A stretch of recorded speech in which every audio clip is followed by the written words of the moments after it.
The line between smartphones and phablets is getting a little blurry, but there's still a pretty wide gulf between Samsung's latest in each category. I'm Michael Fisher, this is Pocket Now, and this is Samsung Galaxy S4 versus Samsung Galaxy Note 2. It used to be that any smartphone with a screen creeping into 5-inch territory would be considered a phablet, a hybrid phone and tablet. Well, that all changed late last year with the arrival of HTC's Droid DNA, which showed us that a 5-inch display could be crammed into a narrow chassis that's more phone than tablet. And the Samsung Galaxy S4 is the ultimate embodiment of that truth. Its narrow bezels, thin body, and light weight make it much more portable than the beefier Note series. But Samsung has lifted some features from the Note line and ported them to the new Galaxy S, so the waters get a little muddier here. Let's compare these devices in 4 main areas: hardware, UI, camera, and some test notes. Side by side, it doesn't seem like these devices would have much in common. The Note 2 is a genuine monster next to the svelte S4, almost 2 millimeters thicker and larger in every other dimension as well. But there are some commonalities under the hood here.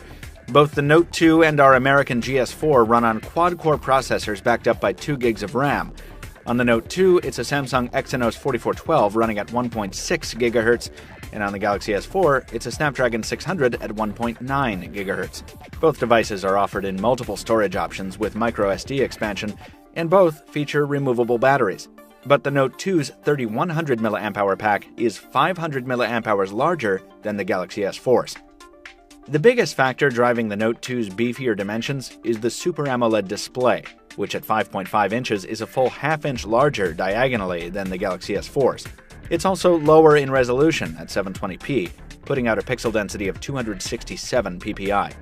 That's nowhere close to the sharpness of the S4's 1080p 441 ppi Super AMOLED panel, but the Note 2 screen still provides wonderfully rich colors, deep blacks, and more than enough sharpness for the average user. And the added acreage is a big advantage to those who just want more screen.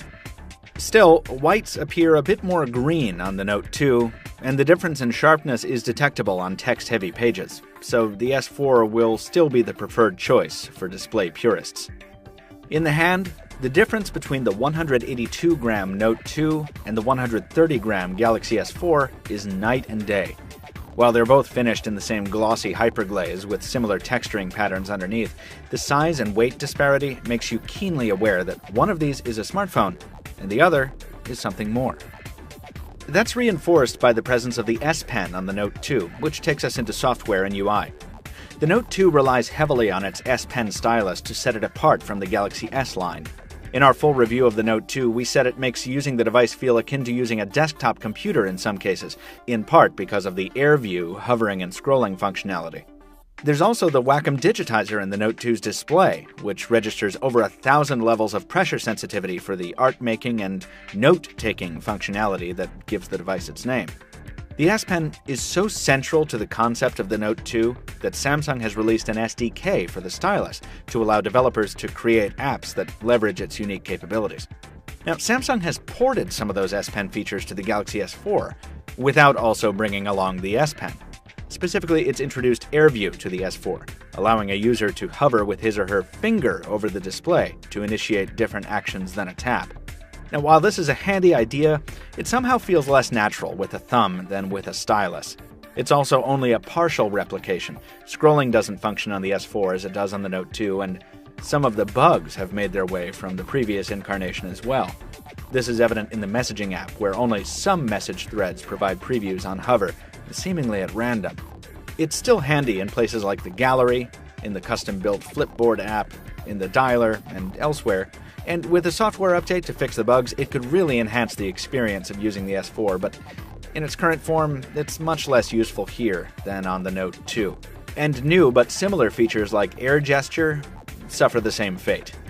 Elsewhere, the interface is quite familiar, even though our AT&T Note 2 here is running Android 4.1.2, while our Sprint GS4 is running 4.2.2.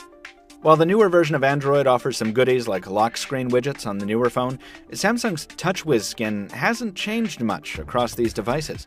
The only notable enhancements come in mild tweaks, like the notification shades toggles and the reformatted settings menu, along with new features like Group Play and Watch On, Samsung's Peel-powered home media hub. Here, the Galaxy S4 stands out by virtue of its home entertainment system controlling IR Blaster, something not included on the older Note 2's hardware. So, if using your phone as a remote control for your home media sounds compelling, well, the GS4 is the clear choice. Otherwise, we're looking at a very similar user experience. App launch times are comparable across both stock and third-party apps, and the experience is mostly snappy, with only occasional stumbles and lags. You could make the argument that software running on hardware this powerful has no business lagging at all, but the extent and frequency of that lag are minimal enough to only bother hardcore performance enthusiasts. If you're happy with TouchWiz, you'll be pleased. If you're tired of its cartoony look, you won't find any relief in the brand new Galaxy S4. The UI was given a slight overhaul in terms of the camera viewfinder, though. Samsung has swapped out the older, lifeless list approach from the Note 2 with the larger, easier-to-use ribbon from the Galaxy camera.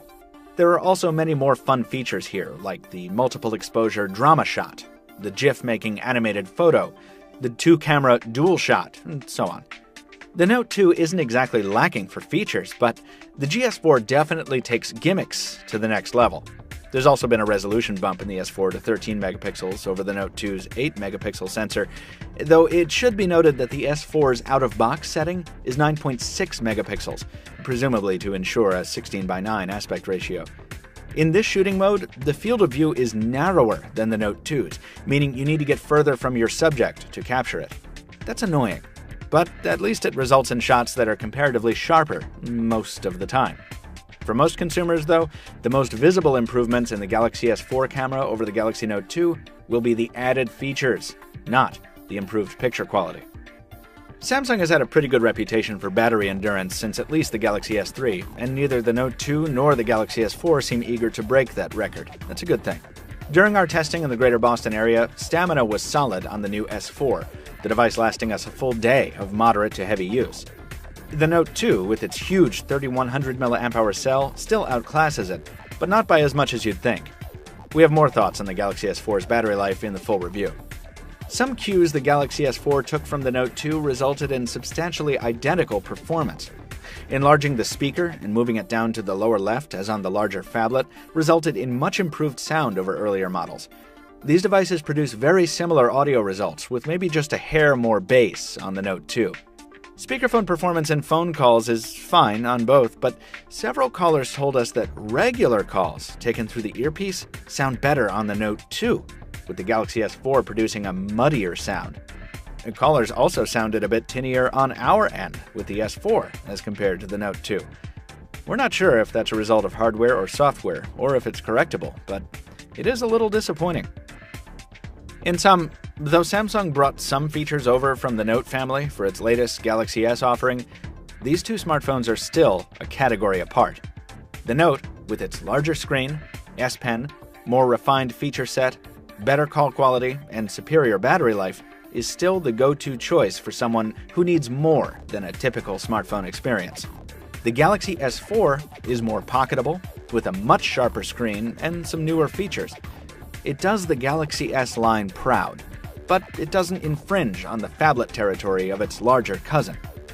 Despite some feature bleed, Samsung has succeeded in keeping these product lines separate, each one useful in its own particular way.